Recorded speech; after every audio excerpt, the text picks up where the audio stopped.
थावगुबैयाव माइ दोनो ओरै खिथुनथिंजाय माबे न'थिंजाय औ थावगुबैया बेवहाय औ आच्छा बे बेसेबां पार लिटार बे बियो 145 145 ल' औ ओमफ्राय डिसकाउन्टबो मोनबावगोन औ डिसकाउन्ट दंबायो औ आरे माथो 200 मोनलाय आगोलाव औ दा दाम खमायदों एथ' खमायदों औ आच्छा बेयो 145 आरो प्लास डिसकाउन्ट दंबायो औ आच्छा आच्छा आच्छा थेंक इउ होमबाथाय आं बेखौ लाबाय औ आच्छा आच्छा नैबे बे मा जिनिस नानि बियो राइस ब्रेन अइल हा राइस ब्रेन अइल पतंजलि ब्रेन अइल बे बेसेबां बेयो बियो 145 बेबो 145 औ आच्छा बेबो थाव गुबै ना औ रिफाइनसो हा रिफाइन रिफाइन औ बेजों माबा माबि फाव जायो औ एवजायो मोनथिलाबाय आच्छा बेलाय मा जिनिस बेयो थाव गुबै फरचुननि बे फरचुन औ बे 145 नङा दां बे 195 बे 195 होमबा बेखौ बे गिदिर गोलावफोर जाथोंसै बेखौ आच्छा आच्छा नैबे बियो रिफाइन अइल 500 ml बे बेसेबां बियो 90 रुपिस 90 रुपिस 90 रुपिसल' औ आच्छा बेखौ लाबोबाय आनिफ्राय बे मा जिनिस बे बियो रक सल्ट होनो बेखौ रक सल्ट औ औ अन्थाइनि संख्रि बिदिनो बेसेबां बेना प्राइसआ 120 120 120 आच्छा र' माबा थाव गुबैया नैबे दाम खम थारलै औ पतंजलिनिया औ आच्छा बेखौ लाबोबाय फैसा बारा बुरजा लाबाबोथ' साननांगोन बेखौ बेसेबां आच्छा आच्छा र' जाबाय आच्छा आं बेबायदि एसे मोजां दखान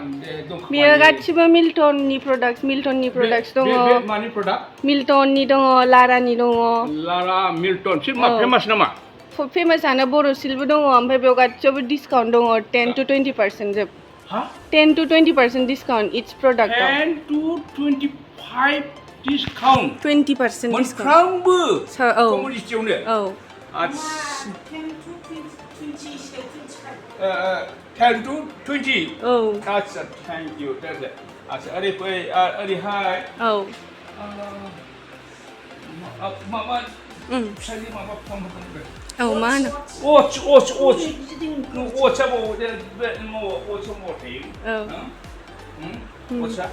अचा ओरैथिंजाय ओरैथिंजाय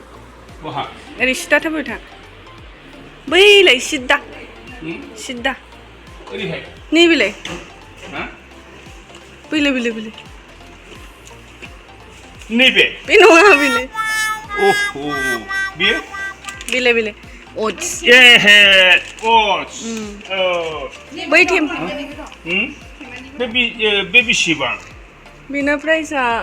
49 रुपिस 49 आच्छा बे फिसाजो गिदिरनि मोनसे आरो फिसाजो उन्दैनि मोनसे मोननै लाबाय नों जुदि मोननै लानोबा नैबे नैबेखौ लानो हागोन नैबेयाव जारबो फ्रि मोनफागोन जारबो फ्रि बेखौ लाबा फ्रि मोनफायो औ बे टेमाखौ फ्रि मोनफागोन 252 बिनि दामा 252 औ ओमफ्राय डिसकाउन्ट मोनगोन नङा बेखौ उनाव लांगोन खिन्थु आं दा दिनै बेखौ दोनथ'गोन ओमफ्राय आं दा दस्रा जिनिस लानो नागिरदों बेखौ दिनै बेखौ आङो सायलागामसो दसे लांगोन आच्छा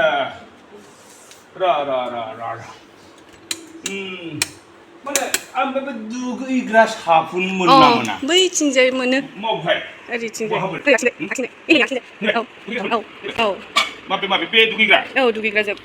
बेबो औ बेबो मा साफुन होनना बुङो बेयो लाक्स आच्छा ना दुगैग्रा र' दुगैग्रा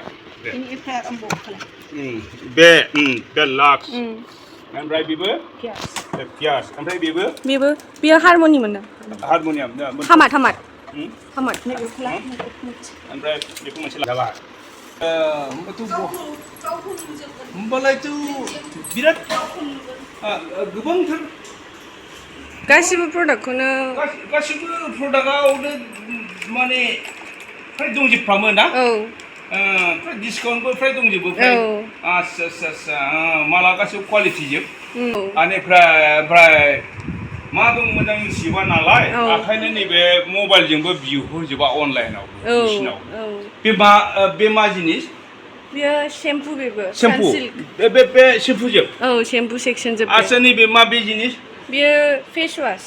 ओमफ्राय बै बेबि प्रडाक्टस बेबि प्रडाक्टसबो दं ओमफ्राय बे माबे बेबो बेबि प्रडाक्टस गोजा गासिबो बेबि प्रडाक्टस बेयो शेम्पु जोब बे शेम्पु जोब आच्छा नैबे बे मा जों मेडिसिन नेल पलिशबो दं आच्छा देलायग्रा होनजाबाय देलायग्रा आरो बे गाहायाव मा साथाफोर दं नामा आच्छा साथाबो दं बास बेखौ मिथिजोबबाय नङा बियो रेडि टु इट प्रडाक्टस माने ओरैनो संनानै जानो हायो हाखु दाखु सोरबा खामानि मावो ना जबफोर मावो मानसिफ्रा सोलाबा कमन धक्ला होनना बुङो बेखौ मेक्स 18 काना धला आच्छा माने रेडि टु इट माने एसे गुदुं खालामबाय फुदुंबाय जाब्रबबाय बास ओमफ्राय कुरकुरिफोरबो दंलाजोबथारो ना कुरकुरि नङा बेयो नुडल्स सेक्सन कोरियान नुडल्स आच्छा बे नोंसिनाव दङ आच्छा नोंसिनाव बिदि नुडल दं बेखौथ' आं सानफ्रोमबो बायना लाङोमोन आगोलाव नंगौ नामा नोंसिनाव आं बिदि जोंनावनो लादो जोंनाव डिसकाउन्टबो मोनगोन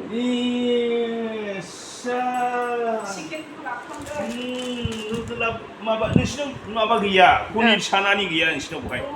हा वेज नुडल्स सिस पनिरनि गैया पनिरनिथ' गैया नैबे नों भेजिटेरियान बा नैबे वेज नुडल्स नोंसोर चिकेननिसो थायोदां चिकेननि बांसिन खिन्थु बियो भेजिटेबलनि बे बेखौ मोनसे टेस्ट जाय आच्छा बे मा जिनिस बेबो कोरियान नुडल्सआनो खिन्थु बियो काप रामेन दै गुदुंल' होनानै मोनो बेबो नुडल्सआनो नैबे बास्केटबो बिस्किट सेक्सन आच्छा बेखौ दोनथ'दिनि फै ओरै आंनो जिनिसखौ खिन्था होजोब दे माने गथ'फ्रा माने अर्डार खालामनानैसो बांसिन लाङोथ' आच्छा बे मा जिनिस बे ड्रिंक्स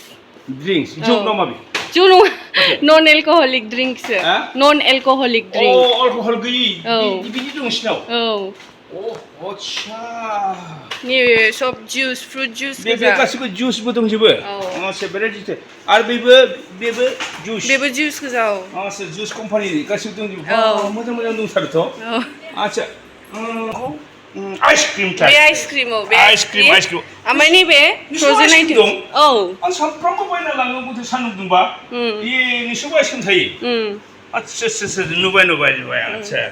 आच्छा नैबे नैबे कका नुडल्सबो दङ दामानि बिराद फेमास जानानै दङ बे नैबे नुडल्सआ बिराद फेमास जानानै मा नुडल होनना बुङो भेजिटेबल नुडल नों दहाय लानाया बेनो आच्छा बे फेमास जानानै दंसै बिराद जाबाय उनाव फैजोबगोन आं आच्छा बेबो संख्रि नङा बेयो माबा माथो राइस केक्स राइसनिबो केक थालायलायो ओमफ्राय बेयो ड्राई फ्रुट्स नैबे सुपार मिक्स स्पर्ट्स बियो बे सब ड्राई फ्रुट्स गोजा नैबे किवी मा जिनिस बेलाय जाग्रा सल्टेड पिस्ताचियस बे नाट्स ओमफ्राय बेफोर मा बियो केलक्स सेक्सन केलक्स होजोब बे बहा बेफोरखौ दिनैसो आं नोंसिनाव गैयासो नंदोंमोन माथो दंजोबो नोंसिनाव कर्नफ्लेक्स बिराद लांबाय आं बेखौ बिराद लांबाय आं आच्छा बेबो खेलाखौ गासिबो औ नैबे कर्नफ्लेक्स जाहैबाय आदसा नैबे सामब्रामबो थायो नामा सामब्रामबो दङ बानलु गोरान बानलु गोरानबो थायो सामब्राम गुफुर बे हाइजेंबो सामब्राम गोजा गिदिर गिदिर थायो बे ड्रिंक्स कल्ड ड्रिंक्सआनो गासिबो कल्ड ड्रिंक्स गासिबो औ आदसा आनिफ्राय बहायबो दं बे मा जिनिस बे बेयो गथ'फोरनि चकलेट किन्डार जय ओमफ्राय नैबे सावार पांक किन्डार जय गथ'फोर जासिगारो बेखौ नैबेखौ जेलि आदसा नोङो बे माबाखौ अन्नानै बे अनलाइननि थाखाय नोंसिनो कन्टेक्ट नाम्बार हरनो हागोन ना आंनो औ जोंना बहाय खिन्था होनो हागोन ना ओरैनो खुगाजों बुंनानै मबाइल नाम्बार कन्टेक्ट अनलाइन माबा फेसिलिटि दं होननानै औ नैबे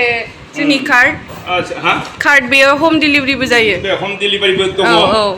एलाय नैबे नाम्बारा ग्रसेल नाम्बाराव बैयाव दंना गैया गोजौआव सेम्बाराव बे दखाननि मालिकनि नामा मा नाम क'क्राझार ब्रह्म क'क्राझार ब्रह्म आदसा ओमफ्राय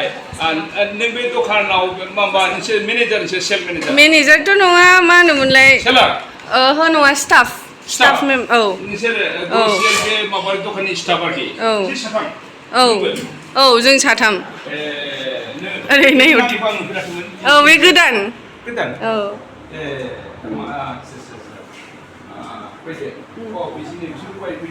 औ आदसा दे माने हेलौ गाइस माने बिसिबां रायजोफोर दं नैबे क'क्राझार ब्रह्म होननाया दखान खुलिदों बहाय ओमफ्राय बेसेबांसो मास जागोन लास्ट डिसेम्बरनिफ्राय खेवदों लास्ट डिसेम्बरनिफ्राय खुलिदों 7 मान्थ्स रानिं जागासिनो सेला हयथ' बांद्राय मिथियैखाय बारा जाथ'वाखैना औ बिदिनो एभारेज खुनुरुखुम सोलिथ'दों औ मोजाङानो थिगानो गाज्रि नङा अन्नानै नैबे माबायाव मा रड ना बेखौ आर.एन.बि. रड नियार सोरनि खाथियाव बियो प्रमिला बायद'नि न'नि खाथियाव जोंनि प्रमिला बायद'नि न' खाथियावनो होदों बे ग्रसेल दखानखौ अन्नानै बहाय नैबे क'क्राझार ब्रह्म सेंग्रा बिखौ पास जागोदान मानसि दा बे मानसिखौ अन्नानै बे दखानाव थुलुंगा होफैनो थाखाय आङो रायजो राजा नोंथांमोनखौ आंबो बायग्रा बेवहाय कास्टमार हिसाबै आङो रिकुवेस्ट खालामनाय जाबाय अन्नानै नोंसोरखौ आङो बिसिनि जानानै आं खुलुमबाय गोजोन्थों